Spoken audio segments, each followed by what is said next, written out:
यो एउटा भुसको आगो जस्तो छ। तपाईँ हेर्दै जानु होला आगामी चुनावमा हामीले चाहेन भने त्यहाँ कुनै क्षेत्रमा कुनै मान्छेले चुनाव जित्दैन। चितवनको अवस्था त्यो छ। चितवनको अवस्था हाम्रो टिमले भन्नुहोस्, म जगन्नाथ पौडेलले नेतृत्व गरिरहेको त्यहाँको हाम्रो वर्किङ टिम हाम्रो जुन छ प्रजातान्त्रिक मूल्य मान्यतामाथि विश्वास गर्ने हामीले काङ्ग्रेसको बचाउ गर्नका निमित्त चालेको अभियानको परिणामस्वरूप हामी कारबाहीमा परेका छौँ। हामी कारबाहीमा परे पनि काङ्ग्रेसलाई हामीले जीवन्त राख्नका निमित्त कारबाहीको पत्र तपाईँलाई थमाइया छ? छैन देख्नु भएको छ? पत्र पाउनुभयो? छैन। अनि कसरी कारबाही परे भन्नुभएको छ? होइन, कारबाहीको सूचना देखियो। अब त्यो कानुनी हिसाबले चाहिँ त्यो सूचना पर्याप्त छैन। राजनीतिक कुरा हो होइन। अब त्यसमा लडाइँ झगडा किन गर्ने भन्न खोजेको आशय के हो भने प्रचण्डजीले जे भन्यो त्यही मान्नुभयो भने त शेरबहादुरजीले गरे भएन नि। म अघि त्यही भन्दै थिएँ, प्रचण्डजीलाई उहाँको ठाउँ दिनुहोस्, तर प्रचण्डजीले जे भन्यो त्यही गर्ने हो, त्यो त्यही गलत हो। या माधव नेपालजीलाई उहाँलाई ठाउँ दिनुहोस्, उहाँले जे भन्यो त्यही गर्ने हो, उहाँलाई ठाउँ दिनुहोस्, तर गर्न त्यही गर्नुहोस् जुन कुरा देशले मागेको छ। सरकार बचाउने, बाँकी केही काम गर्न नपर्ने। अहिलेको दुर्भाग्यपूर्ण स्थिति के हो भन्नुहुन्छ भने चरम भ्रष्टाचार भएको छ। म यो भ्रष्टाचारको अभियानको मैले चाहिँ सकेँ भने यो अभियानलाई म राष्ट्रिय स्तरमै यसलाई म अगाडि बढाएर लिएर जान्छु र भ्रष्टाचारको समाधान हामीले दिन सकेनौँ, काङ्ग्रेस पार्टीले दिन सक्दैन। भ्रष्टाचारका विरुद्धमा काङ्ग्रेस पार्टीको आफ्नो लाइन प्रष्ट हुँदैन भने त्यो पार्टीमा बस्नुको औचित्य पनि छैन। यिनीहरू निकायहरू टोटल्ली डिफङ। आज सम्पत्ति शुद्धिकरण आयोग के छ? अख्तियार दुरुपयोग के छ? कहाँ छन्? के काम गरिरहेछ? यो देश चलेको छ। म निराश छु। यसरी गाह्रो छ यो देश, बचाउनलाई गाह्रो छ भन्ने लाग्छ। मुलुक कसले चलाइरहेछ त्यसो भए भन्दिनुहोस्? चलेको छ, कसले चलाइरहेछ? स्वतः चले जे भएको छ। यसमा चाहिँ नि तपाईँको विग्रह यो हुन्छ नि ज्वालामुखी फुट्न बाँकी जस्तो देखिन्छ। फेरि आउनुहोस् न काङ्ग्रेसका अहिले चाहिँ नि जति मान्छेले समर्थन गरेका छन् हाम्रो सभापतिको पक्षमा, त्यो मत जहाँको त्यहीँ छ।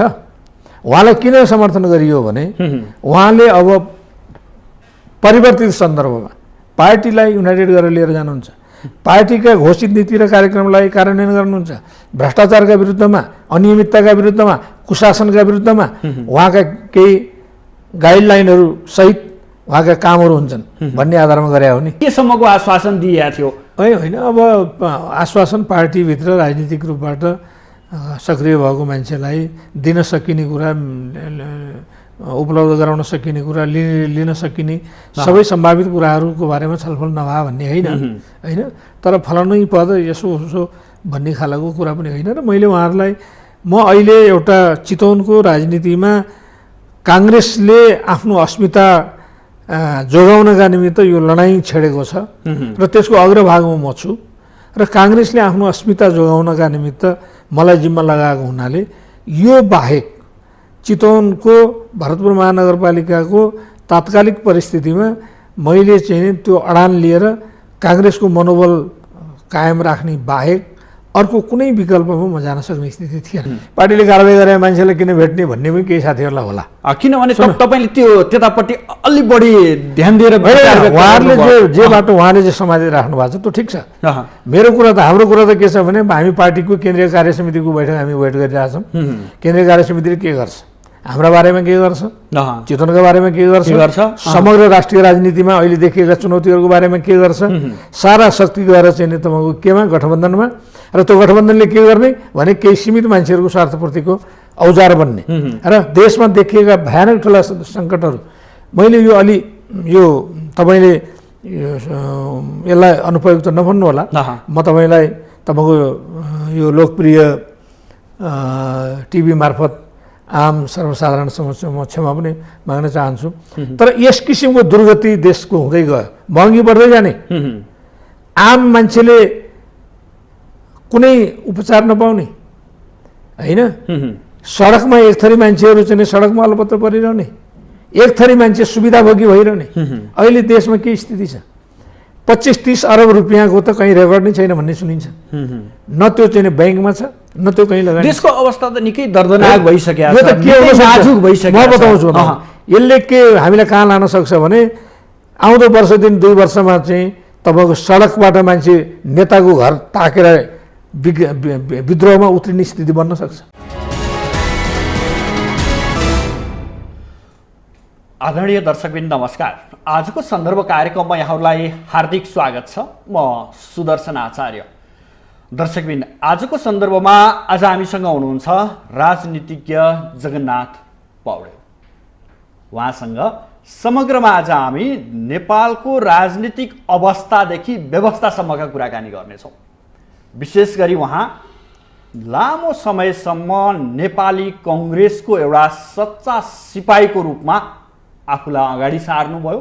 नेपाली कङ्ग्रेसलाई जीवन्त दिन, नेपाली कङ्ग्रेसलाई अगाडि बढाउन उहाँले अहम भूमिका खेल्नुभयो, विशेष गरी चितवन जिल्लामा रहेर। अन्ततोगत स्थानीय तहको निर्वाचनमा भरतपुर महानगरपालिका र त्यहाँ गठबन्धनका तर्फबाट माओवादी केन्द्रले उम्मेदवारी पाउने निश्चित प्राय भइसकेपछि उहाँले पार्टीमा नेपाली कङ्ग्रेसको अस्तित्व रहनुपर्छ र भरतपुर महानगरपालिका नेपाली कङ्ग्रेसले अरूलाई छाड्न सक्दैन भनेर दृढ विश्वास र विकल्पका साथ अगाडि बढ्नुभयो।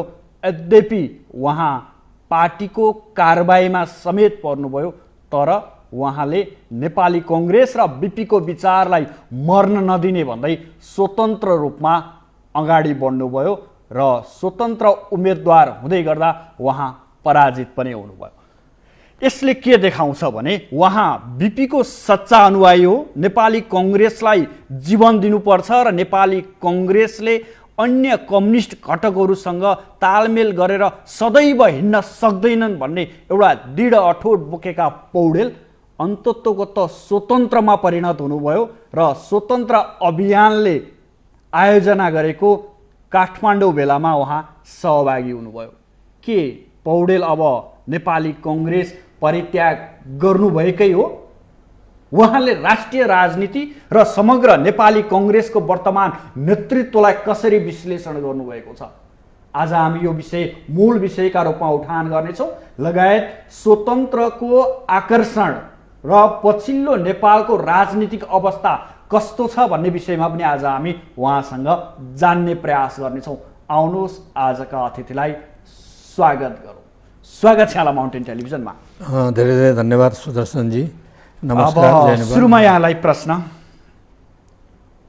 यहाँ स्वतन्त्र उम्मेदवारहरूको एउटा भेलामा आइपुग्नु भयो काठमाडौँमा। लामो समय कङ्ग्रेस, त्यो पनि बिपी सिपाही भएर काम गरे व्यक्ति, तपाईँ चट्टै पार्टी छोडेर अगाडि हिँड्नुभयो हो कि अथवा विचार चाहिँ मेरो बिपीकै छ, यद्यपि पार्टीको कारबाहीमा परेको भएर म स्वतन्त्र उम्मेदवारी दिएका नाताले स्वतन्त्र भेलामा सहभागी भएँ भन्ने यहाँको निष्कर्ष हो? होइन, यस्तो छ। अब यो स्वतन्त्र भन्ने कुनै प्रमाणपत्र त्यहाँ चाहिने थिएन उपस्थित हुनलाई।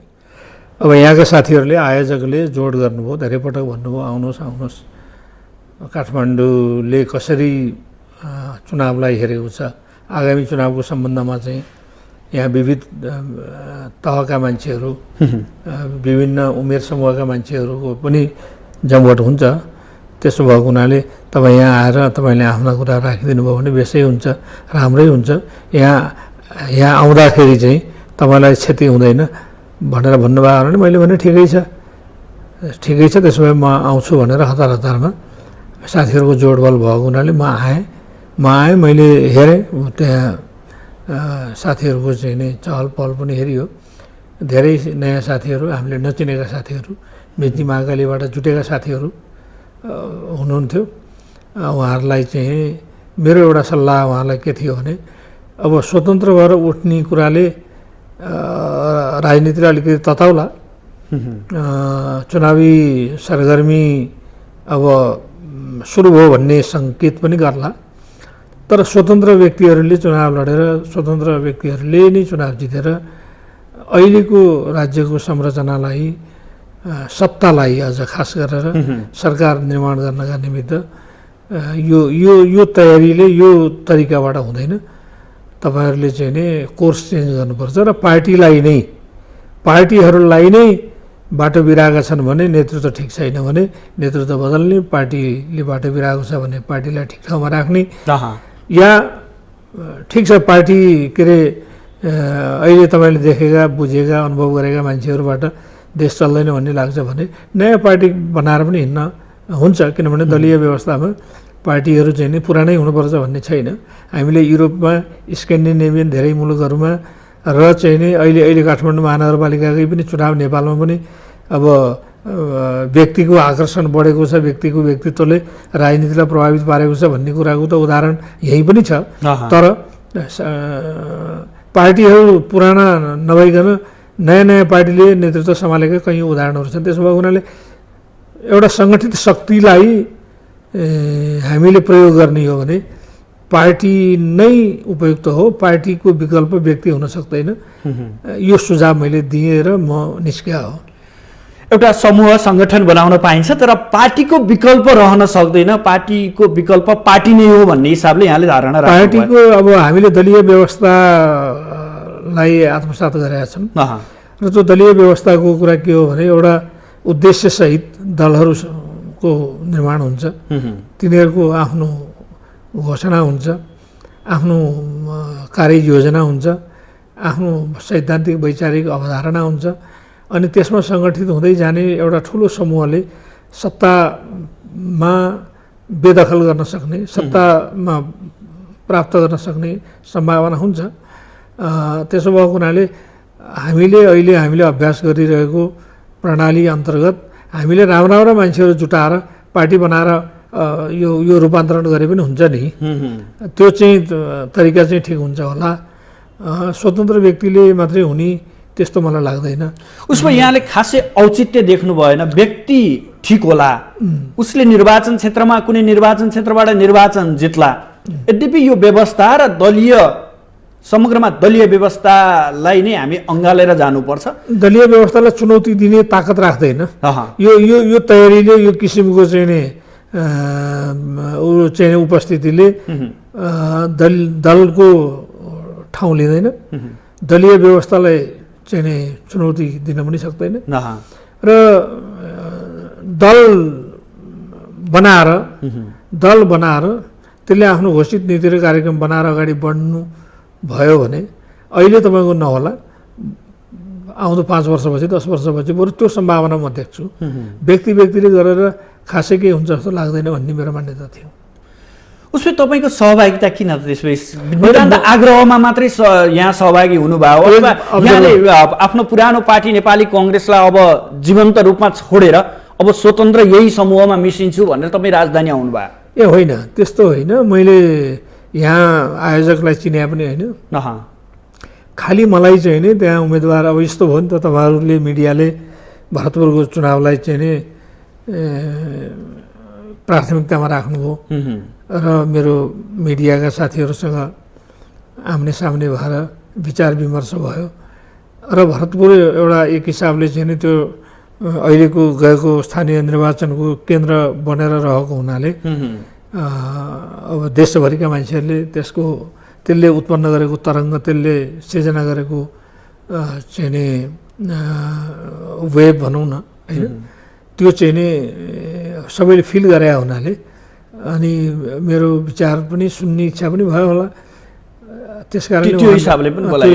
उसो भए यहाँलाई के भन्ने, कङ्ग्रेसबाट लखटिएको व्यक्ति भन्ने कि स्वतन्त्र व्यक्ति भन्ने कि अथवा विद्रोही व्यक्ति भन्ने कि के भन्ने पौडेलजी? अब यस्तो छ, मेरो मात्रै कुरा छैन। हेर्नुहोस्, मैले हाम्रो चितवनमा हामीलाई इग्नोर गरेर भनौँ न, हामीलाई केही होइन भनेर कारवाही गरेर चितवनमा काङ्ग्रेस बलियो हुँदैन। म तपाईँको पपुलर यो लोकप्रिय टिभी मार्फत यो बताइदिन चाहन्छु कि हामीलाई केही होइन भनेर चितवनको काङ्ग्रेस उभिन पनि सक्दैन, उम्किन पनि पाउँदैन, उभिन पनि सक्दैन र हामीलाई कारवाही गर्नका निमित्त पर्याप्त आधार पनि छैन। कारवाही किन गर्ने भन्ने कुरा त मैले यसअघि पनि धेरै पटक धेरै ठाउँमा मैले भनेको छु र अहिले पनि म भन्छु कारबाही त यहाँहरूलाई पार्टीको निर्णय विपरीत गएको सजिलो छ नि होइन। पार्टीको निर्णय विपरीत गएको छ भने त्यो निर्णय विपरीत गएको त्यसमा दोषारोपण गर्नु पऱ्यो, त्यसमा स्पष्टीकरण सोध्नु पऱ्यो, तैँले यो किन गरिस् भनेर भन्नु पऱ्यो, सफाइको मौका दिनु पऱ्यो। मैले पनि जिन्दगीभर काङ्ग्रेसमा आफ्नो लगानी गरेको छु के त्यसै कसैको चाहिँ मौखिक आदेशमा मलाई कारबाही हो भनेर त्यो पर्याप्त हुन्छ? ठिक छ, काङ्ग्रेस नभएर काङ्ग्रेसमा चाहिँ नि निषेध गर्ने जस्तो स्थिति भयो भने हामीहरू त्यसको विकल्पको तयारी पनि हामीहरू गर्न सक्छौँ। त्यो ताकत हामीसँग छ। देशभरिका मान्छेहरूलाई सङ्गठित गरेर कसरी अगाडि बढ्ने भन्ने पनि हामीसँग विकल्प छ। उसो भए भनिदिनुहोस् न, तपाईँले आजको दिनमा आफूलाई के भन्न रुचाउनुहुन्छ? म कङ्ग्रेसै हुँ भन्न रुचाउनु? होइन, म एउटा फराकिलो हिसाबले भन्दाखेरि चाहिँ नि म डेमोक्रेट हुँ, प्रजातन्त्रवादी हुँ, लोकतन्त्रवादी हुँ। म लोकतन्त्रका आधारभूत सिद्धान्तहरूलाई मान्ने मान्छे हुँ। म बिपी कोइरालाबाट सदस्यता लिएको मान्छे हुँ, बिपी कोइरालाको पथप्रदर्शक हुँ। म भ्रष्टाचारका विरुद्धको अभियान चलाउने अभियन्ता पनि हो। म चाहिँ नि तपाईँको यो मानवाधिकार सङ्गठनमा काम गरेको मान्छे हुँ, एमनेस्टी इन्टरनेसनलमा काम गरेको मान्छे हुँ र मैले एउटा संस्थापनदेखि काम गरेको संस्थापक पनि म हुँ र सुप्रिम कोर्टमा हामीले मुद्दा गर्दा बहस गर्दा राजनीतिको पक्षमा, दलीय व्यवस्थाको पक्षमा, बिपी कोइरालाको पक्षमा हामीले 34 साल 35 सालमा हामीले स्वयं इन्भल्भ भएर मुद्दा मामिला पनि गरे हो। त्यसो भएको हुनाले हाम्रा जराहरू त्यति कमजोर छैनन् कि हामीलाई उखालेर कसैले फालिदिइहाल्ने। ठिक छ, कारबाही भएर चाहिँ के हुने हो र? कारबाही भएर मैले मौका नपाउने हो, पद नपाउने हो। म पदको आकाङ्क्षी नै छैन, तर म डेमोक्रेट हुँ, म लोकतन्त्रवादी हुँ भनेर भन्नलाई मेरो त्यो अभिष्टलाई नियन्त्रण गर्ने त के पार्टीको कुनै नेताले वा कुनै पदाधिकारीले त्यो गरेर गरिने कुरा हो र? त्यो मलाई त्यस्तो लाग्दैन। तपाईँले भन्नुभयो पदको लोभी होइन भन्नुभयो, पदको आकाङ्क्षी व्यक्ति म होइन भन्नुभयो, तर त्यति धेरै प्रधानमन्त्री अथवा पार्टी सभापति देउबादेखि लिएर वरिष्ठ नेता गृहमन्त्री समेत भएका बालकृष्ण खाँड लगायतले त्यति आग्रह गर्दा पनि यहाँले छोड्नु भएन भने यहाँले त पद त खोज्नु भए रहेछ नि। त्यसरी हेर्ने हो भने के हुन्छ? होइन, त्यो पद मैले खोज्या भनेर बुझ्ने पनि एउटा पक्ष होला। मैले पद नपाएर मैले चाहिँ नि स्वतन्त्र उम्मेदवार भएँ र मलाई के भन्न नेताहरू आउनुभयो, नेताहरूले मलाई किन फिर्ता लिए भनेर भन्नुभयो र फिर्ता लिनका निमित्त उहाँहरूले के शर्त राख्नुभयो, ती सबै कुरा मैले तपाईँलाई यो मिडिया मार्फत मैले किन भन्नु पऱ्यो त्यो आवश्यक छैन। मलाई यो पद चाहिन्छ भनेर मैले आग्रह गरे भए सायद तत्कालै मैले कुनै पद पाउँथेँ पनि होला। तपाईँले त राम्रै आश्वासन पाउनु भएको थियो नि त। होइन, त्यसो भएको हुनाले पद प्राप्तिको लालसा भन्दा पनि पद त ख्यार आज म चुनावै लडेको छु भनेदेखि चुनाव लडेर म भरतपुर महानगरपालिकाको मेयर भएर मेरो योजना यो छ, मेरो कार्ययोजना यो छ, मेरो त्यसको सम्बन्धमा चाहिँ नि विकासको कार्यक्रम यो छ भनेर मैले भनेरै आएको हो। तर निष्ठाका अगाडि, सिद्धान्तका अगाडि मैले चाहिँ नि पद साट्न खोजे होइन। म निष्ठापूर्वक राजनीति गर्ने, स्वाभाविक तरिकाबाट कुनै पद प्राप्त हुन्छ, ठिक छ, पदका निमित्त लालसा नगर्ने। मैले अगाडि पनि भनेको छु, धेरै मिडियामा साथीहरूलाई मैले यो प्रश्न पारेको छु। म सांसद भएको थिएँ, सांसद हुने बेलामा पनि मैले दरखास्त दिएर मलाई नेताहरूले तपाईँले चाहिँ मलाई यो दिनुपर्छ भनेर मैले सांसद भए होइन, मलाई डाकेरै सांसद बनाइदिए हो। भरतपुरको उपप्रमुख भएको थिएँ, त्यति बेला उपप्रमुख भएको विषयलाई लिएर हाम्रो यहाँ कानुन व्यवसायी धेरै साथीहरूले मलाई निन्दा गर्नुभयो, आलोचना गर्नुभयो, त गएर उपप्रमुख हुने, वकालत गरेर बसिरहेको मान्छे, यत्रो राष्ट्रिय स्तरको चाहिँ नि एउटा प्रतिष्ठा बनाएको मान्छे, एउटा अधिवक्ता, राम्रो विश्लेषण गर्ने, राम्रो अदालतमा बहस गर्न सक्ने व्यक्ति त्यहाँ त्यस्तो पदमा बस्ने म अहिले आलोचना पनि बेहोरेको हुँ। तर पार्टीले, किशनजीले, गिरिजाबाबुले होइन पार्टीको पद सानो ठुलो हुँदैन भने हुनाले उहाँहरूको जोड बलले उहाँले पत्र लेखेर तपाईँले राजनीतिमा सानो ठुलो पद हुँदैन, अहिले तपाईँ जनताबाट समर्थित हुनुभयो भने, अनुमोदित हुनुभयो भने पछाडि आउँदा दिनहरू तपाईँको निमित्त उत्साहपूर्ण हुनेछन्। तपाईँको भविष्यको चाहिँ नि एउटा सुन्दर तपाईँको भविष्यको तपाईँले चाहिँ नि उपभोग गर्न पाउनुहुन्छ। तपाईँको भविष्य समुज्जल हुन्छ। पार्टीले पार्टीको विभिन्न तहमा तपाईँलाई पार्टीले चाहिँ नै विश्वास गर्नेछ भने हुनाले मैले त्यति बेला पनि चुनाव लडेको हो। त्यसो भएको हुनाले पदै चाहिन्छ भनेर म हिँडे होइन। हाम्रो नेताहरूलाई सोध्न सक्नुहुन्छ। मैले तपाईँहरूको मिडिया मार्फत मैले भनेको छु, म काम त ग्राउन्डमा गरिरहेको छु, तर म सिंहदरबारमा आएको छैन, म नेताहरू कहाँ आएको छैन। नेताहरूलाई मलाई यो दिनुहोस् भनेर भनिरहेको अवस्था मेरो होइन भनेर पनि त्यति बेला पनि। तर आश्वासन त यहाँले राम्रै पाउनुभयो होला नि, आज खुलाइदिनुहोस् तपाईँलाई केसम्मको आश्वासन दिएको थियो? होइन, अब आश्वासन पार्टीभित्र राजनीतिक रूपबाट सक्रिय भएको मान्छेलाई दिन सकिने कुरा, उपलब्ध गराउन सकिने कुरा, लिन सकिने सबै सम्भावित कुराहरूको बारेमा छलफल नभए भन्ने होइन। तर फलानै पद यसो उसो भन्ने खालको कुरा पनि होइन। र मैले उहाँहरूलाई म अहिले एउटा चितवनको राजनीतिमा काङ्ग्रेसले आफ्नो अस्मिता जोगाउनका निमित्त यो लडाइँ छेडेको छ र त्यसको अग्रभागमा म छु र काङ्ग्रेसले आफ्नो अस्मिता जोगाउनका निमित्त मलाई जिम्मा लगाएको हुनाले यो बाहेक चितवनको भरतपुर महानगरपालिकाको तात्कालिक परिस्थितिमा मैले चाहिँ त्यो अडान लिएर काङ्ग्रेसको मनोबल कायम राख्ने बाहेक अर्को कुनै विकल्पमा म जान सक्ने स्थिति थिएन। तपाईँले यसो भन्दै गर्दा तपाईँले उम्मेदवारी दिने अन्तिम समयमा आएर चितवनका अधिकांश कङ्ग्रेसीहरूले तपाईँलाई साथ दिएनन्, यो पनि त ख्याल गर्नु भएको छ नि? होइन, यस्तो छ। अब काङ्ग्रेस गठबन्धन हेर्नुहोस्, गठबन्धन भने पनि त्यो अन्तमा आएर उनीहरूले साथ दिएनन् भन्ने कुरा पनि त छ नि। यस्तो छ, तपाईँको नतिजाले पनि त्यो देखाउँछ। होइन, यस्तो छ सुदर्शनजी, त्यसको रियालिटी के छ भने यो एउटा गठबन्धन भन्ने एउटा मायाजाल हो। गठबन्धनले काङ्ग्रेसलाई कहिल्यै हित गरेको छैन, गर्दैन। अघिल्लो पटक पनि गठबन्धन भएको थियो, त्यसपछि एउटा दुर्भाग्यपूर्ण स्थितिमा राजनीति गयो।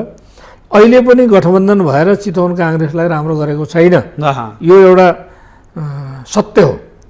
अब तपाईँले साथीहरूले सहयोग गर्नु भएन भन्ने जुन कुरा गर्नुभयो, यो गठबन्धन भनेको चाहिँ के हो भने घुमाएर हँसिया हतौडामा भोट हाल्न लगाउने फर्मुला हो।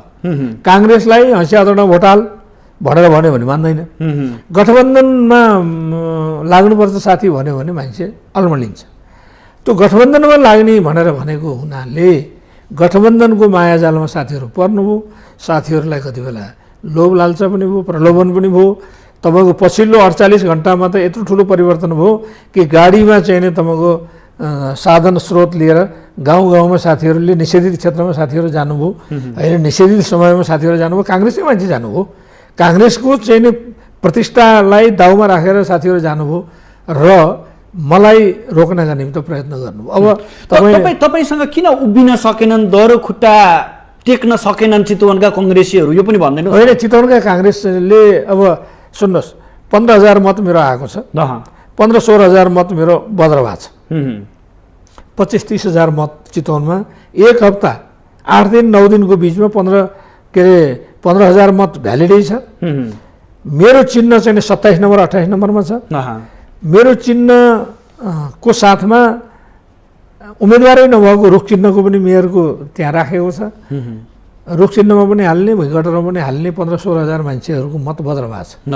25-30,000 मान्छेको समर्थन मलाई छ। 25-30,000 काङ्ग्रेसी हुन् नि, 25-30,000 काङ्ग्रेसी हुन् जसलाई तपाईँले साम दाम दण्डभेदले प्रभाव पारेर हँसिया हतौडामा लान सक्नु भएन होइन। हँसिया हतौडामा लानका निमित्त माओवादी केन्द्र त लागेकै छ, टुप्पीदेखि पैतालासम्मको बल प्रयोग गरेर ऊ लागेकै छ। त्यसमा अरू 4वटा पार्टी लागेका छन्। समाजवादी पार्टी लागेको छ, अर्को पार्टी लागेको छ, काङ्ग्रेस पार्टी अझ बढी लागेको छ। काङ्ग्रेसै पार्टी काङ्ग्रेसकै मान्छेलाई हँसिया हतौडामा भोट हाल्नका निमित्त उत्प्रेरित गर्न भनेर लागेको छ र उसले कुनै नैतिक सीमा मेरो यो हो, मैले यहाँ चाहिँ अडिनुपर्छ भन्ने नसोचेर गाडीमा बसेर, पार्टीको सभापति जस्तो मान्छे गाडीमा बसेर अनि मत माग्न जान्छ केका लागि भन्दाखेरि हँसिया हतौडामा मत माग्न हिँडेको छ। अब त्यो एउटा आँधीबेहरीको अवस्थामा जुन मत मलाई आएको छ, त्यो मतलाई देशैभरि मान्छेहरूले थोरै भनेका छन्, नम्बर 1। अर्को सुदर्शनजी म बताउँछु, यो एउटा भुसको आगो जस्तो छ। तपाईँ हेर्दै जानु होला आगामी चुनावमा हामीले चाहेन भने त्यहाँ कुनै क्षेत्रमा कुनै मान्छेले चुनाव जित्दैन। चितवनको अवस्था त्यो छ। चितवनको अवस्था हाम्रो टिमले भन्नुहोस्, म जगन्नाथ पौडेलले नेतृत्व गरिरहेको त्यहाँको हाम्रो वर्किङ टिम हाम्रो जुन छ प्रजातान्त्रिक मूल्य मान्यतामाथि विश्वास गर्ने हामीले काङ्ग्रेसको बचाउ गर्नका निमित्त चालेको अभियानको परिणामस्वरूप हामी कारबाहीमा परेका छौँ। हामी कारबाहीमा परे पनि काङ्ग्रेसलाई हामीले जीवन्त राख्नका निमित्त कारबाहीको पत्र तपाईँलाई थमाइएको छ? छैन देख्नु भएको छ? पत्र पाउनुभयो? छैन। अनि कसरी कारबाही परे भन्नुभएको छ? होइन कारबाहीको सूचना देखियो। अब त्यो कानुनी हिसाबले चाहिँ त्यो सूचना पर्याप्त छैन। राजनीतिक कुरा हो होइन। अब त्यसमा लडाइँ झगडा किन गर्ने? उहाँलाई चित्त बुझेन, हामीलाई निकालेर फाइदा हुन्छ भन्ने भयो भने उहाँले निकाल्नु होला, हामी विकल्प खोजी गरौँला। मलाई त देशभरिबाट मान्छेहरूले भन्नुभएको छ आउनुहोस्, सारा देशभरिका मान्छे काङ्ग्रेसले अहिले बाटो जुन समातेको छ त्यो ठिक छैन, भ्रष्टाचारका विरुद्धमा काङ्ग्रेसको कुनै अभियान छैन। काङ्ग्रेसमा पनि अस्ति शेखर कोइराला, आदरणीय नेता शेखर कोइरालाको समूहले क्याटेगोरिकल्ली उहाँहरूले भन्नुभयो कि अब काङ्ग्रेसले आफ्नो बाटो तय गर्नुपर्छ। काङ्ग्रेसले भ्रष्टाचारका विरुद्धमा काङ्ग्रेसको अभियान के हो होइन। काङ्ग्रेसले चाहिँ नि कुशासनका बारेमा के हो, आर्थिक दृष्टिकोणले देश टाटपल्टिन लागेको छ। तपाईँलाई थाहा छ नेपाल एयरलाइन्स 50 अरबभन्दा बढीको उसमा छ, ऋणमा छ। आयल निगमको त्यो हविगत छ होइन। देशको अर्थतन्त्रको के अवस्था कस्तो छ, अर्थमन्त्रीको बारेमा कस्ता कस्ता कुराहरू भएको छन्। काङ्ग्रेस पार्टीको नेताले, पार्टीको सभापतिले त्यसरी आँखा चिम्लेर बस्न मिल्छ? अनि देशभरिका काङ्ग्रेसले त्यसलाई हेर्दैनन्? अब उहाँहरूले चाहिँ अब अवस्था के छ भने तपाईँको साराका सारा मान्छेले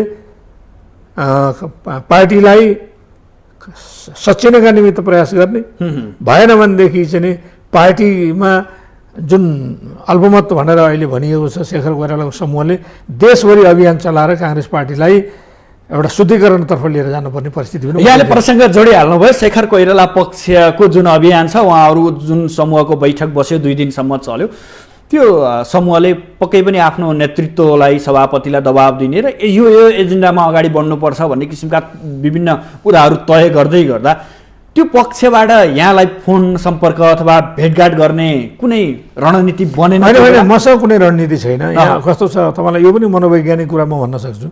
पार्टीले कारबाही गरे मान्छेलाई किन भेट्ने भन्ने पनि केही साथीहरूलाई होला। किनभने तपाईँले त्यो त्यतापट्टि अलि बढी ध्यान दिएर उहाँहरूले जे बाटो उहाँले जे समाज राख्नु भएको छ त्यो ठिक छ। मेरो कुरा त, हाम्रो कुरा त के छ भने हामी पार्टीको केन्द्रीय कार्य समितिको बैठक हामी वेट गरिरहेछौँ। केन्द्रीय कार्य समितिले के गर्छ, हाम्रा बारेमा के गर्छ, चितवनका बारेमा के गर्छ, समग्र राष्ट्रिय राजनीतिमा अहिले देखिएका चुनौतीहरूको बारेमा के गर्छ, सारा शक्ति गएर चाहिँ नि तपाईँको केमा गठबन्धनमा, र त्यो गठबन्धनले के गर्ने भने केही सीमित मान्छेहरूको स्वार्थपूर्तिको औजार बन्ने र देशमा देखिएका भयानक ठुला सङ्कटहरू। मैले यो अलि यो तपाईँले यसलाई अनुपयुक्त नभन्नु होला, म तपाईँलाई तपाईँको यो लोकप्रिय टिभी मार्फत आम सर्वसाधारण समक्षमा पनि माग्न चाहन्छु। तर यस किसिमको दुर्गति देशको हुँदै गयो, महँगी बढ्दै जाने, आम मान्छेले कुनै उपचार नपाउने होइन, सडकमा एक थरी मान्छेहरू चाहिँ सडकमा अलपत्र परिरहने, एक थरी मान्छे सुविधाभोगी भइरहने। अहिले देशमा के स्थिति छ, 25-30 अरब रुपियाँको त कहीँ रेकर्ड नै छैन भन्ने सुनिन्छ। न त्यो चाहिँ ब्याङ्कमा छ, न त्यो कहीँ लगानी। देशको अवस्था त निकै दर्दनाक भइसक्यो। म बताउँछु, यसले के हामीलाई कहाँ लान सक्छ भने आउँदो वर्ष दिन 2 वर्षमा चाहिँ तपाईँको सडकबाट मान्छे नेताको घर ताकेर विद्रोहमा उत्रिने स्थिति बन्न सक्छ। त्यसो भएको हुनाले अहिले त म त भन्छु शेखर कोइरालाहरूले उहाँहरूले जुन कुरा उठाउनु भएको छ त्यो बाटोमा काङ्ग्रेस नगइकन सुकै छैन। काङ्ग्रेस बाँच्ने हो भने होइन। अब हामी केही मान्छेहरूको स्वार्थपूर्तिका निमित्त हामी राजनीतिमा यत्तिकै अलम लिएर बस्छौँ, हामी यत्तिकै चाहिँ यो राजनीतिलाई सञ्चालन गरेर बस्छौँ भनेर लाग्ने परिस्थिति भयो भने पौडेलजी, अब मैले यहाँलाई सोधेँ, नेपाली कङ्ग्रेस बिग्रियो कहाँबाट, कहाँनिरबाट बिग्रियो? नेपाली काङ्ग्रेसको मूल कुरा के भयो भने यसले आफ्नो घोषित उद्देश्यमा यो चाहिँ नि पुग्ने राजमार्ग यसले बन्द गर्यो। भने मतलब यसले सुशासन दिनु पर्थ्यो, यसले तपाईँको भ्रष्टाचारका विरुद्धमा कुरा उठाउनै पर्थ्यो। के सानो सानो कुरा हो, अर्थमन्त्रीले चाहिँ तपाईँको अस्ति बिचौलियालाई लगाएर गरेको भन्ने कुरा सानो कुरा हो? एमाले कुरा उठायो, एमाले कुरा उठाएपछि काङ्ग्रेसले त्यसमा सचेतन हिसाबले जवाब दिन सक्नु पर्थ्यो, त्यसलाई कारबाही गर्न अनुसन्धान गर्नु पर्थ्यो। हिजो वाइड बडीको बारेमा, न्यारो बडीको बारेमा पार्लियामेन्ट्री कमिटीले निर्णय गरेर भ्रष्टाचार भएको छ 4 अरब 35 करोड रुपियाँ खुद एमाले समेत सहभागी भएका व्यक्तिले चाहिँ सर्वसम्मतिले गरेको निर्णयमा 4 अरब 35 करोड रुपियाँ र अरू खर्च गर्दाखेरि 6 अरब रुपियाँको चाहिँ घोटाला भएको छ भनेर निर्णय भएको छ। त्यो चाहिँ पेन्डिङ छ। केपीजीले त्यसलाई चाहिँ नै अगाडि बढाउनु भएन। त्यो केपीजीको ठुलो गल्ती थियो त्यो हो। वाइड बडीको बारेमा, न्यारो बडीको बारेमा, यति समूहले गरेको अनियमितताको बारेमा होइन, ओम्नी समूहले गरेको बारेमा, इभन बतास समूहले गरेको बारेमा अरबौँ अरब रुपियाँका भ्रष्टाचारका काण्डहरू छन्। हामी चाहिँ नि गठबन्धन भनेर अनि केही मान्छेको स्वार्थका निमित्त चाहिँ राजनीति गरेर त्यो राजनीतिले टिकाउ हुन्छ। यो दिन नआओस्। आम मान्छे सडकबाट नेताहरूलाई ताकेर चाहिँ ढुङ्गामुढा गर्ने स्थिति आयो भने के हुन्छ? त्यस कारणले समय छ नै। मलाई त काङ्ग्रेसलाई निकाल्नुहोस्, म देशभरि म लाइक माइन्डेड साथीहरूसँग सहकार्य गरेर हिँड्न म तयार छु र आम नेपाली जनतालाई आश्वस्त पार्न सकिन्छ। त्यो चाहिँ नि म तपाईँहरूको मिडिया मार्फत पनि बताउन चाहन्छु कि चाहिँ नि काङ्ग्रेसको सही बाटो के हो भन्ने तरिकाबाट हामीहरू हिँड्न सक्छौँ। नेपाली कङ्ग्रेसको नीति विधि असफल हो अथवा नेतृत्व असफल आजको दिनमा? आजको दिन हाम्रो नेतृत्वले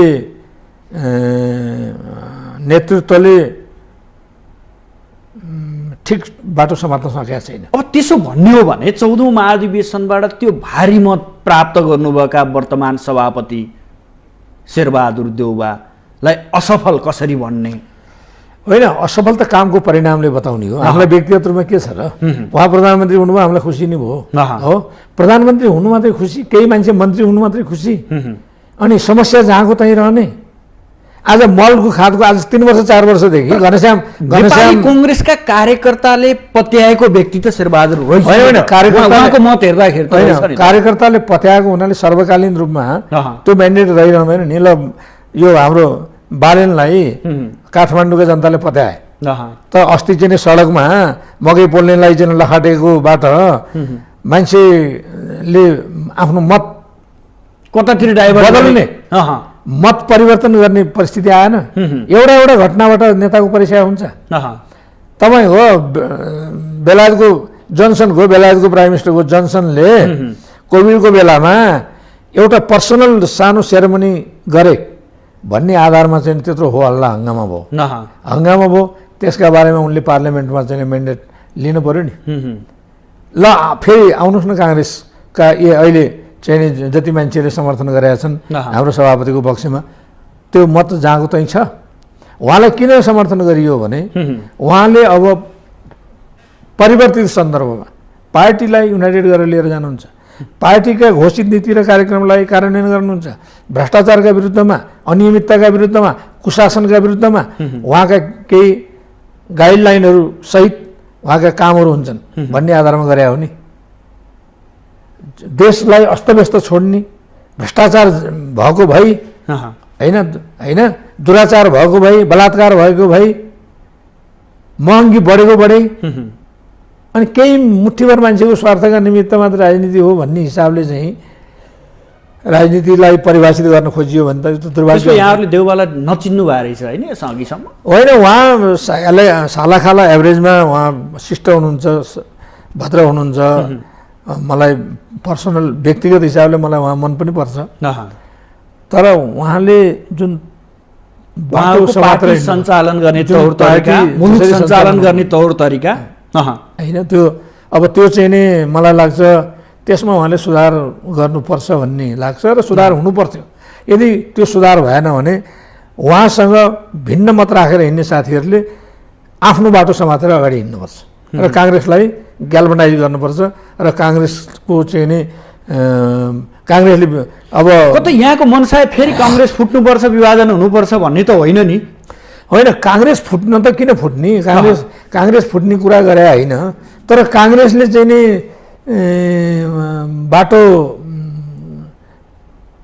बिगार्यो भने या काङ्ग्रेसले चाहिँ नि वर्तमान त्यो बाटोमा हिँड्यो भने वर्तमान नेतृत्वले सम्हाल्न सकेन भने त अर्को शक्तिको उदय हुन्छ, नयाँ नेता आउँछ।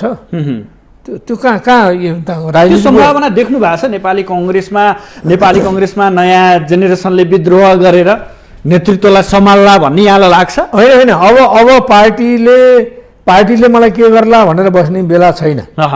पार्टीले ठिक काम गर्छ, पार्टीलाई ताली फिट्ने हो, समर्थन गर्ने हो। पार्टीले गरेको हर गलत कामको बारेमा त्यसमा गम्भीर बहस हुनुपर्छ, छलफल हुनुपर्दछ, वार्ता हुनुपर्दछ, वाद विवाद हुनुपर्छ र जे बाटो हिँड्दाखेरि सही हुन्छ त्यो बाटोमा अड्नुपर्छ भन्ने ठान्छु। उसो भए भनिदिनुहोस् त, पदाधिकारीमा त नयाँ अनुहार, आशा लाग्दा अनुहारहरू पनि आउनु भएको छ, उहाँहरूले सक्नु भएन? होइन, उहाँहरूको प्रयत्न होला। मैले सुने अस्ति हाम्रो चितवनमा धनराजी उपसभापति जानुभएको, उहाँले भन्नुभयो अरे व्यक्ति सफल र असफलको कुरा छोड्नुहोस्, नीति सफल हुनुपर्छ भनेर उहाँले भन्नुभयो भन्ने आयो मिडियामा, होइन? त्यही कुरा अस्ति बैठकमा पनि आयो। गगन थापाले, महासचिवजीले उहाँले आफ्नो कुरा प्रश्न राख्नुभयो। मैले सभापतिजीलाई धेरै कुरा मैले भनेको छु। सभापतिजीलाई हामीले डोर्याएर लिएर जान सकेका छैनौँ, या हामीले भनेको कुराबाट उहाँ कन्भिन्स हुनुभएको छैन, या उहाँ कन्भिन्स भए पनि हामीले भनेको शैलीमा उहाँले काम गर्न सक्नु भएको छैन भन्ने खालको उहाँको पनि कुरा आयो। शेखर कोइरालाले त क्याटेगोरिकल्ली भन्नुभयो कि काङ्ग्रेसले अब चुप लागेर बस्न हुन्न, एउटा सिङ्गल काङ्ग्रेसले पनि आवाज उठाउँछ भने त्यसको साथमा लाग्नुपर्छ यदि उसको कुरा जायज छ भने। यसमा त समूहको कुरा छ, देशभरिकै काङ्ग्रेसको कुरा छ। यो तपाईँले सुदर्शनजी, काङ्ग्रेस भने एउटा आस्था हो, त्यो आस्थामाथि प्रहार हुने, हामीले सोचेको काङ्ग्रेस त यस्तो होइन भनेर जुन दिन त्यो मान्छेले सोच्न थाल्छ नि, काङ्ग्रेसको जग भत्किन्छ। अहिले त्यो खतरा देखिँदैछ। त्यसो भएको हुनाले काङ्ग्रेस पार्टीले त धेरै नै गम्भीर हुनुपर्दछ, सचेत हुनुपर्दछ। किनभने देश हेर्नुहोस्, अहिले 18 खर्ब रुपियाँ ऋण छ देशको। गएको चाहिँ 4 वर्ष 5 वर्षमा 9 खरबभन्दा बढी हाम्रो टाउकोमा ऋण छ। हाम्रो वार्षिक बजेट छ 17 खर्ब। त्यो वार्षिक बजेट 17 खर्ब भने पनि त्यो चाहिँ नि यथार्थमा त्यो साधारण खर्च बाहेक विकास खर्च जुट्नु पनि जुट्दैन, हुन पनि हुँदैन होइन। अब अहिले असारमा आएर चाहिँ तपाईँले दिनौँ देख्न सक्नुहुन्छ अरब रुपियाँको चाहिँ बिलिङ भइरहेछ भनेर भन्नुहुन्छ। यस्तो तालले देश चल्छ? हामी अनेस्टली काम गऱ्यौँ भने 5 वर्षमा यो देशमा कायापलट हुन्छ। हामी कोही अजर अमर छैनौँ। मैले आज सैद्धान्तिक अडान मैले किन लिएको छु भने म भोलि नरहन सक्छु, तर मैले निष्ठाको बिउ रोपेको छु भने भोलिका काङ्ग्रेसलाई त्यसले मलजल पुर्याउँछ भन्ने हिसाबले मैले गरे हो। म कारवाही पर्छु भने केही छैन, मलाई कारवाही गर्नुहोस् न। मलाई कारवाही गरेर तपाईँले 3 करोड मान्छेको सेवा हुन्छ, या 10 लाख काङ्ग्रेसीहरू छन् तिनले चित्त बुझाउँछन्। आज काङ्ग्रेसको जो अन्तिम व्यक्ति छ त्यसले पनि काङ्ग्रेसको नेतामाथि भरोसा गर्नु परेको परेन। त्यसले मल पाउँदैन, त्यसले चाहिँ नि रासन पाउँदैन, त्यसले चाहिँ नि तपाईँको औषधि मूल्य पाउँदैन, त्यसले सुरक्षा पाउँदैन। आधाभन्दा बढी महिलाहरू छन्। कति बलात्कारको घटनाहरू भएको छन् भन्नुहोस् त। खै ती उजागर गर्न सक्या, खै कारबाही गर्न सक्या, खै। त ध्यान केमा छ भन्दाखेरि चाहिँ नि सरकारलाई बचाउने, सरकार बच्ने, सत्ता टिकाउने मात्रै, सरकारमा बस्ने, सरकार बचाउने, बाँकी केही काम गर्न नपर्ने। अहिलेको दुर्भाग्यपूर्ण स्थिति के हो भन्नुहुन्छ भने चरम भ्रष्टाचार भएको छ। म यो भ्रष्टाचारको अभियानको मैले चाहिँ सकेँ भने यो अभियानलाई म राष्ट्रिय स्तरमै यसलाई म अगाडि बढाएर लिएर जान्छु र भ्रष्टाचारको समाधान हामीले दिन सकेनौँ, काङ्ग्रेस पार्टीले दिन सक्दैन। भ्रष्टाचारका विरुद्धमा काङ्ग्रेस पार्टीको आफ्नो लाइन प्रष्ट हुँदैन भने त्यो पार्टीमा बस्नुको औचित्य पनि छैन। उसो भन्नु न, अहिलेको यो सम्पूर्ण यहाँ समस्याहरू, अहिलेका व्यतिथिहरू देख्दाखेरि यो व्यवस्थामाथि प्रश्न चिन्ह उठ्या हो कि अथवा यो व्यक्ति अथवा नेतृत्वकर्तामाथि प्रश्न चिन्ह उठ्या हो? त्यो व्यवस्थाको केही दोष छैन। व्यवस्थाको दोष छैन, हेर्नुहोस् व्यक्तिको कुरा आउँछ। हामी गणतन्त्र भन्छौँ, त्यसै पात्रहरू खराब छन् यहाँनिर। गणतन्त्र हामी भन्छौँ नि, गणतन्त्र आफैमा साध्य हो। हाम्रो यहाँको गणतन्त्रले के फल दियो हामी हेरिरहेछौँ। यही गणतन्त्र चाहिँ नै अमेरिकामा छ, त्यसले के फल दिएको छ। यो गणतन्त्र भारतमा छ, त्यसले के फल दिएको छ। गणतन्त्र चीनमा पनि छ, गणतन्त्र कोरियामा पनि छ। व्यवस्थाको दोष होइन, त्यो व्यवस्थालाई व्यवस्थाका पनि केही त्यसका पनि केही मान्यताहरू होला। हामीले लोकतान्त्रिक पद्धति भनेका छौँ, लोकतन्त्र भन्ने बित्तिकै त्यसका केही कुराहरू नर्म्सहरू स्ट्यान्डर्डहरू आउँछन्। तर मूल कुरा त पात्र हो नि। के हामी गणतन्त्र भनेर त्यो पात्रको चरित्र, पात्र र प्रवृत्ति हामी गणतन्त्र भन्ने गणतन्त्रको आवरणमा चरम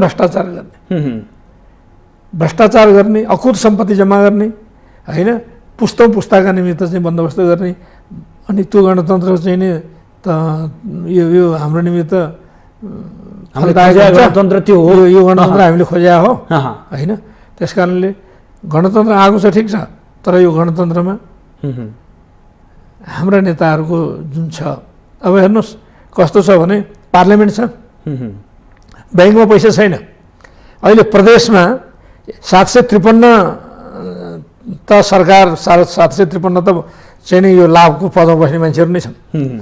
त्यसको अलावा चाहिँ नि 7वटा प्रदेशमा हुने सरकार छ। भन्नुहोस् न, हाम्रो प्रदेशको मोटामोटी सरकारको सङ्ख्या कति हुनुपर्ने हो? 7 जना। 50 जनामा नबढ्ने गरिकन सरकार बन्नुपर्ने भन्ने एउटा मोटामोटी बन्नुपर्ने हो प्रदेश संरचना अनुसार। तर हाम्रो यहाँ कति छ? बागमती प्रदेशमा कति छ? 18 जना मन्त्री, 18-19 जना मन्त्री। आफ्नो सुविधाको निमित्त मन्त्री थप्दै जाने, आफ्नो सुविधाको निमित्त बजेट थप्दै जाने। अनि ती व्यक्तिहरू मन्त्री भएर नपुगेर अनि सांसदलाई उसको तजबिजमा खर्च गर्नका निमित्त करोडौँ रुपियाँ छुट्याउने, उसमा स्टेरिङ समाउने मान्छेहरू गलत भए। यो आधारभूत रूपमा कमिटमेन्ट छैन। म देश यसरी अगाडि बढाउँछु भन्ने बारेमा सिरियस कमिटमेन्ट छैन, त्यसमा प्रतिबद्धता छैन। त्यसलाई चाहिँ नि तपाईँको बल पुर्याउने खालको पार्टीको संरचना पनि बनाएको छैन। अब हाम्रो काङ्ग्रेस पार्टी नै भन्नुहोस् न, काङ्ग्रेस पार्टीको नेताले काङ्ग्रेस पार्टीको विधानको पालना गर्नुपर्छ कि पर्दैन? काङ्ग्रेस पार्टीको विधानको पालना गरेर त्यो विधानले लक्षित गरेका संस्थाहरू बन्नुपर्छ कि पर्दैन? विधानको पालना गर्ने भएको भए त 6 महिनाभित्र विधान अधिवेशन, नीति अधिवेशन भइसक्थ्यो, विभिन्न सङ्गठनहरू निर्माण भइसक्थ्यो। म तपाईँलाई बताउँछु सुदर्शनजी, काङ्ग्रेस पार्टीको हामीले आफैले बनाएको विधान हो नि। हामीले बनाएको विधान हामी आफै पालना गर्दैनौँ। हामी भन्छौँ संविधानको रक्षाका निमित्त हामी सरकारमा छौँ, कसले बताउँछ? हामीले अर्कालाई गाली गरेर हामी आफ्नो विधान बनाउँछौँ, पालना गर्दैनौँ। हामी आफ्ना कार्यकर्ताहरूले राय बजायो भनेदेखि चित्त बुझेन भने उसले कुरा आफूले सोचे जस्तो गरेन भने कारवाही गर्न चलाउन तयार छौँ हामी, होइन। आफ्नो विधानको पालना गर्दैनौँ, विधानले परिकल्पना गरेका, विधानले चाहिँ निर्दिष्ट गरेको बाटोबाट हामीहरू हिँड्दैनौँ, होइन। विधानले तर्जुमा गरेको काम हामी गर्दैनौँ। अनि हामी भन्छौँ संविधानको कुरा, अनि संविधानको संरक्षण गर्नका निमित्त हामीले चाहिन्छ भन्छौँ, कसले बताउँछ? त्यस कारणले विधिको शासनकै समस्या छ क्या हामी कहाँ, रुल अफ लकै समस्या छ। रुल अफ लमा विश्वास गर्नेले त के गर्छ भनेदेखि चाहिँ पहिला संविधानको अक्षर र स्पिरिटको बारेमा अध्ययन गराउनुहुन्छ, त्यसको परिपालना गर्ने कुरा हुन्छ, आचरणको कुरा हुन्छ। हाम्रो यहाँ कति तामझाम छ नेताहरूको भन्नुहोस् त? सेक्युरिटीको यत्रो ठुलो खर्च किन चाहिन्छ? अनि नेता हुने बित्तिकै त्यो नेताको कन्स्टिट्युएन्सीमा करोडौँ रुपियाँ, अरबौँ रुपियाँ जान्छ। अनि त्यसको पारदर्शिता छैन। हाम्रा विकासका आयोजनाहरू चाहिँ कति वर्षदेखि लन्ठिएर बसेका छन्, सबैतिर अस्तव्यस्त छ। अब यो पाटो छोडो, यो गठबन्धन छ नि, सत्ता गठबन्धन, यो कहिले टुट्छ भनिन्छ, कहिले होइन। यो त सङ्घ र प्रदेशको निर्वाचनसम्म पनि यिनीहरू जान्छन् पनि भनिन्छ। के देख्नु भएको छ यहाँले सरसर्ती बाहिरबाट हेर्दै गर्दा यो अहिले सत्ता गठबन्धन, यिनीहरूको भूमिका, यिनीहरूका पात्रको बारेमा यहाँको विश्लेषण के छ? मलाई यो यसमा कुनै रुचि नै छैन सुदर्शनजी। यो सत्ता कसैको हातमा होस्, ल ठिक छ, अहिले हाम्रो नेताको हातमा छ, तर त्यो सत्ता अरू कसैले चलाएको छ, उहाँले चलाए जस्तो लाग्दैन। अहँ। भोलि कसैको हातमा जाला अनि अरू कसैले चलाएको जस्तो देखिन्छ, नेपथ्यमा अरू कोही हुन्छ। यो कोलिसन भनेको मेरो विचारमा चाहिँ यो दलीय व्यवस्थाको आधारभूत सिद्धान्तको खिलाफमा हो। तपाईँले आफ्नो दलको कार्यक्रम ल्याउनुहोस्, दलको तपाईँको आचरण व्यवहार सुधार्नुहोस्, जनतामा जानुहोस्, एकपल्ट तपाईँ असफल हुनु होला, 5 वर्षपछि तपाईँलाई जनताले पत्याउँछ।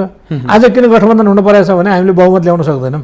बहुमत कसैको पनि आउँदैन, बहुमत कसैको पनि आउँदैन। तपाईँले आफ्नो सिद्धान्तमा, आफ्नो नीतिमा, कार्यक्रममा सहयोगी हुन सक्नेहरूसँग तपाईँले भोलि सरकार बनाउनु होला। त्यो फरक पाटो भयो, त्यो आफ्नो ठाउँमा छ। अहँ। त यहाँ त के छ भनेदेखि चाहिँ नि यो दलीय व्यवस्थालाई नि प्रकारान्तरले अब जस्तो अहिले केन्द्रमा सङ्घीय सरकार गठन गर्नका निमित्त चाहिँ त गठबन्धनको टु सम एक्सटेन्ट केही हदसम्म त्यसको औचित्य छ। स्थानीय तहको निर्वाचनमा गठबन्धनको के काम छ? त्यो केही पनि काम छैन। त्यो खालि आफ्नो मान्छेलाई ल्याउने, आफ्नो स्वार्थपूर्ति गर्ने। स्थानीय तहको निर्वाचनले के संविधानको संरक्षण गर्ने र संविधान भत्काउने काम गर्छ? त्यो त गर्दैन नि। त्यस कारणले हाम्रो प्रवृत्तिमा के भएको छ भनेदेखि स्वार्थ मिल्नेहरू चाहिँ नि मिल्ने अनि सत्ता कब्जा गर्ने, यसलाई चाहिँ म हेल्दी मान्दिनँ। यो स्वस्थकर हुँदै होइन। र अब जुन गठबन्धन हुन्छ त्यो दिगो पनि हुँदैन र त्यो पनि चाहिँ नि तपाईँको के छ भने लेनदेनमै आधारित हुन्छ। कुरा मिलेन, स्वार्थ मिलेन भनेदेखि तत्काल देन एन्ड दियर त्यो गठबन्धन टुट्नेवाला छ। स्वार्थ मिल्यो भने त्यो जुट्छ, तर त्यो कहिलेसम्म रहन्छ त्यसको ठेगान छैन। यहाँले के देख्नु भएको छ अहिलेको यो सत्ता गठबन्धन कति समयसम्म परसम्म जाला? यसले यो देश बर्बाद हुन्छ, यो सत्ता बचाउने सत्ता बिगार्ने भन्ने खेलमा देशको राजनीतिक पार्टीहरू लागेको हुनाले मूल बाटोबाट हामीहरू अलि साइडमा, हामीहरू मूल बाटोबाट चाहिँ नि तपाईँको अलग्गिएर एक प्रकारले चाहिँ नि विमुख भएर हिँडेका छौँ। यो गठबन्धनको चाहिँ नि यो मायाजालमा लाग्नुहुन्न। मूल समस्याहरूको एड्रेस हुने गरिकन देशले सामना गरेका प्रमुख चुनौतीहरू अहिले वैदेशिक मामलामा देश विवादमा छ, अर्थतन्त्र डामाडोल छ, सुशासन कुन चिडियाको नाम हो त्यो थाहा छैन, सुशासनको होइन, सुशासनको चाहिँ नि के हो त्यो थाहा छैन होइन। अनि शान्ति सुव्यवस्थाको सुरक्षाको कुरा लथालिङ्ग छ, महँगी छ। अब आर्थिक हिसाबले चाहिँ देश टाटपल्टिनेतर्फ उन्मुख छ। देशको अर्थतन्त्र कस्तो छ भन्ने बारेमा कहीँ कन्फरेन्स भएको थाहा छ तपाईँलाई? छलफल भएर यसरी जाउँ भनेर भन्ने विषयमा छलफलै हुँदैनन्। मैले धेरै गम्भीर परिस्थिति छ देशको भन्ने मलाई लाग्छ सुदर्शनजी होइन। अब धेरै ठुला ठुला नेताहरूलाई हामीले भन्यो भने अब हामीले भनेको कुरा कसले सुन्छ? तर यहाँ त अब आगामी सङ्घ र प्रदेशको निर्वाचनको भागभण्डाको कसरत सुरु भइसकेको छ गठबन्धनभित्र। भागभण्डा होला, कोही चुनाव जितेर आउला हुन्छ के? मलाई बताउनुहोस् न। यदि तपाईँको आर्थिक कार्यक्रम छैन, तपाईँको सुशासनका निमित्त तपाईँको कार्यक्रम छैन, पारदर्शिता छैन, जवाबदेही छैन, तपाईँ आउनुहुन्छ अनि जोसँग मिलेर आउनुहुन्छ उसँग भागभण्डा गर्नुहुन्छ, त्यसको कुनै अर्थ छैन। त्यसको एउटै अर्थ के छ भने यो देश खोक्रो हुँदै जान्छ। त्यहाँ भएका मान्छेहरूले चाहिँ ब्रह्मलुट गर्छन् होइन, त्यो ढुकुटी चाहिँ रित्याउने काम हुन्छ, अरू केही पनि हुँदैन। अर्कोतर्फ अहिले वाम गठबन्धन तपाईँले शिक्षा परियोजनाको हेर्नु भने कति अरब रुपियाँ डुब्यो, मुद्दा थियो तपाईँको 13 अरब 14 अरबको मुद्दा थियो, अदालतले सफाइ दियो। अस्ति तपाईँले अदालतमा भएको भ्रष्टाचारको काण्डको हो, अदालतमा भएको भ्रष्टाचारको इच्छाराज तामाङको होइन, यो सिभिल होम्सवाला जस्तो मान्छु म, इच्छाराज तामाङ संलग्न भएको केसमा कति करोडमा चाहिँ नि तपाईँको नाम चलेको वकिल, बारको कोषाध्यक्ष भएको मान्छे, जिल्ला न्यायाधीशसँग भएको संवादले के देखाउँछ? हामी कता जान्छ? चोलेन्द्र शमशेरजीसँगको प्रकरणले के देखाउँछ? अदालत अस्तव्यस्त, न्याय दिन नसक्ने हो। संवैधानिक निकायहरू टोटल्ली डिफङ। आज सम्पत्ति शुद्धिकरण आयोग के छ? अख्तियार दुरुपयोग के छ? कहाँ छन्? के काम गरिरहेछ? यो देश चलेको छ। म निराश छु। यसरी गाह्रो छ, यो देश बचाउनलाई गाह्रो छ भन्ने लाग्छ। मुलुक कसले चलाइरहेछ त्यसो भए भन्दैन? चलेको छ, कसले चलाइरहेछ? स्वतः चले, जे भएको छ यसमा चाहिँ नि तपाईँको विग्रह यो हुन्छ नि ज्वालामुखी फुट्न बाँकी जस्तो देखिन्छ। यस्तो परिस्थिति नआओस् कि सांसदहरूलाई, मन्त्रीलाई, पार्टीको नेताहरूलाई श्रीलङ्कामा लखेडा जस्तो लखेड्ने स्थिति नआओस्।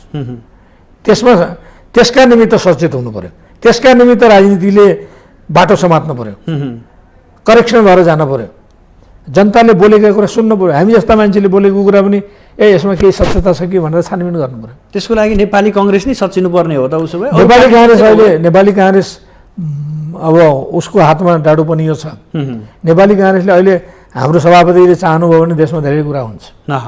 हेर्नुहोस् सुदर्शनजी, यो देशमा 4 जना मान्छे ठिक हुनुपर्छ, यो देश सुध्रिन्छ। सभापति देउवाले मात्रै देश सञ्चालन गर्नुभएको छ भने एउटा पार्टी सभापति प्रचण्डको सेरोफेरोमा देश घुमिरहेछ भन्ने हो। मैले भन्न खोजेको आशय के हो भने प्रचण्डजीले जे भन्यो त्यही मान्नुभयो भने त शेरबहादुरजीले गरे भएन नि। म अघि त्यही भन्दै थिएँ, प्रचण्डजीलाई उहाँको ठाउँ दिनुहोस्, तर प्रचण्डजीले जे भन्यो त्यही गर्ने हो, त्यो त्यही गलत हो। या माधव नेपालजीलाई उहाँलाई ठाउँ दिनुहोस्, उहाँले जे भन्यो त्यही गर्ने हो, उहाँलाई ठाउँ दिनुहोस्, तर गर्न त्यही गर्नुहोस् जुन कुरा देशले मागेको छ, जुन कुरा पार्टीले सर्वसम्मतिले निर्णय गरेको छ, जुन कुराबाट आम जनताले अपेक्षा गरेका छन्। अहिले चाहिँ त्यो महेन्द्र यादवले चाहिँ असार 15मा चाहिँ मलाई आउँछ भनेर भन्नुभएको थियो। आज कति भयो असारको? आज हामी 19 गते छौँ। आज 19-20 गते छौँ। आज 18, 19 गते 20 गते छौँ।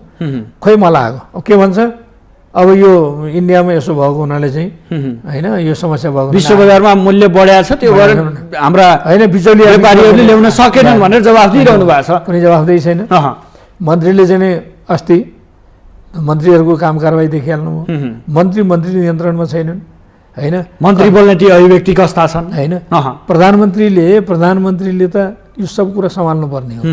यो देश हेर्नुहोस्, प्रधानमन्त्री, प्रधान न्यायाधीश, प्रहरीको प्रमुख, सेनाको प्रमुख, 4 जना मान्छे ठिक मान्छे हुने हो भने यो उलट पुलट हुन्छ यो देश।